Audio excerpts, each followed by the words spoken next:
Democracy. Power rests with the people, usually expressed through voting in free and fair elections. Its roots trace back to ancient Greece, especially Athens, where citizens directly participated in decision-making, though in a limited form. Modern democracies are often representative, meaning citizens elect officials to act on their behalf. What sets democracy apart is the emphasis on political equality, accountability, and the rule of law. It matters because it gives individuals a voice in shaping their government, though in practice it can be slow, messy, and deeply influenced by public opinion and institutions. Republic. Authority is derived from the people, but governance is carried out by elected representatives within a framework of laws, often a constitution. The idea emerged from ancient Rome, where leaders were chosen rather than inherited. Unlike a pure democracy, a republic places strong limits on power through legal structures and checks and balances. This system matters because it aims to protect minority rights while still reflecting the will of the majority, offering stability through institutions rather than direct public rule. Monarchy. Power is held by a single ruler, usually a king or queen, and is often passed down through hereditary lines. Its origins stretch back thousands of years, appearing in many early civilizations. Some monarchies are absolute, where the ruler has near total control, while others are constitutional, where the monarch's role is largely symbolic. What makes monarchy distinct is its reliance on tradition and lineage. It matters because, depending on its form, it can either concentrate power heavily or coexist with democratic systems as a cultural and historical symbol. Absolute monarchy. All governing authority is concentrated in the hands of one ruler, who is not bound by a constitution or laws created by others. This form became especially prominent in early modern Europe, where kings claimed divine right to rule. Unlike limited monarchies, there are few, if any, formal constraints on decision-making. It matters because it allows for swift action and centralized control, but it also carries the risk of abuse of power without accountability. Constitutional monarchy. A monarch exists, but their powers are limited by a constitution and laws, often with an elected parliament handling governance. This model developed as society sought to balance tradition with democratic principles, particularly in countries like the United Kingdom and Japan.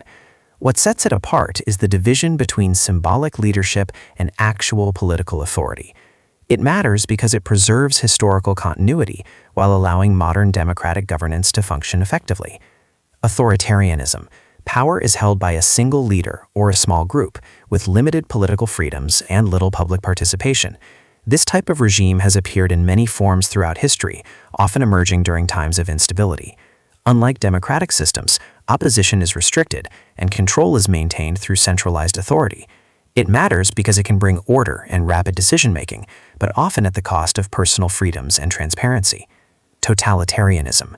The state seeks to control nearly every aspect of public and private life, including politics, culture, and even personal beliefs.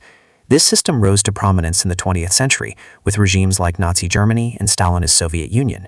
What makes it different from general authoritarianism is the extent of control and the use of ideology to shape society.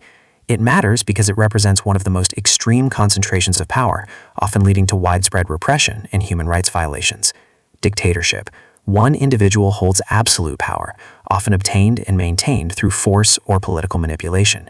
While similar to authoritarianism, dictatorship emphasizes the personal rule of a single leader rather than a broader governing structure.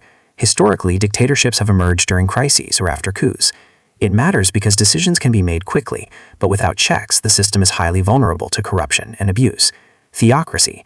Religious leaders hold political power, and laws are often based on religious doctrine. This form of governance has existed in various civilizations, from ancient societies to modern states like Iran. What distinguishes it is the blending of spiritual authority with political rule. It matters because it can unify a population under shared beliefs, but it may also limit religious freedom and exclude those who do not share the dominant faith. Oligarchy. Power is concentrated in the hands of a small group of people, often defined by wealth, family ties, or military control. This structure can be found throughout history, from ancient city-states to modern systems where elites exert strong influence. Unlike democracy, decision-making is restricted to a narrow segment of society. It matters because it can create stability among elites, but often leads to inequality and limited public representation. Aristocracy. Governance is controlled by a privileged class, traditionally based on noble birth or social status. This system was common in medieval Europe, where landowning elites held significant power.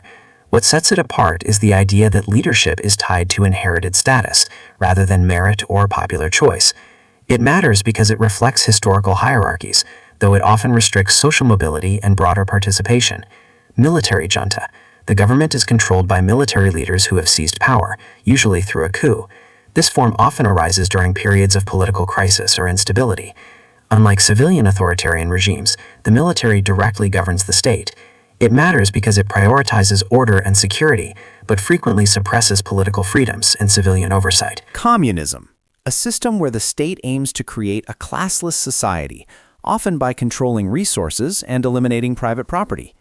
Its roots lie in the ideas of Karl Marx and Friedrich Engels, who envisioned a society without economic inequality. In practice, communist states have often been governed by single parties. It matters because it seeks economic equality, though implementation has often led to centralized control and limited political freedom. Socialism. The government plays a significant role in managing the economy and providing public services, aiming to reduce inequality. It developed as a response to industrial capitalism and its social consequences. Unlike communism, socialism can coexist with democratic systems and private ownership. It matters because it focuses on social welfare and fairness, influencing policies in many modern states. Fascism, a highly centralized and nationalistic system led by a dictatorial leader, often emphasizing unity, strength, and control. It emerged in the early 20th century, notably in Italy under Mussolini and Germany under Hitler. What makes it distinct is its focus on national identity and suppression of opposition. It matters because it demonstrates how extreme nationalism and authoritarianism can combine, often with devastating consequences. Anarchy, the absence of a formal government or ruling authority. While often misunderstood as chaos, it can also refer to organized societies without centralized control. The idea has philosophical roots in the belief that people can self-govern through cooperation. It matters because it challenges the necessity of structured authority, though in practice it is difficult to sustain on a large scale. Technocracy. Decision-making is led by experts, particularly in fields like science, engineering, or economics. This concept gained attention in the 20th century as societies became more complex. Unlike traditional political systems, authority is based on knowledge and technical skill rather than elections or inheritance. It matters because it prioritizes efficiency in expertise, though it may reduce democratic participation. Hybrid regime, a system that blends elements of democracy and authoritarianism, often with elections that are not fully free or fair. These regimes have become more common in the modern world, especially in countries transitioning between systems. What defines them is the coexistence of formal democratic structures with limited freedoms. It matters because it shows how political systems can exist in gray areas rather than fitting neatly into one category.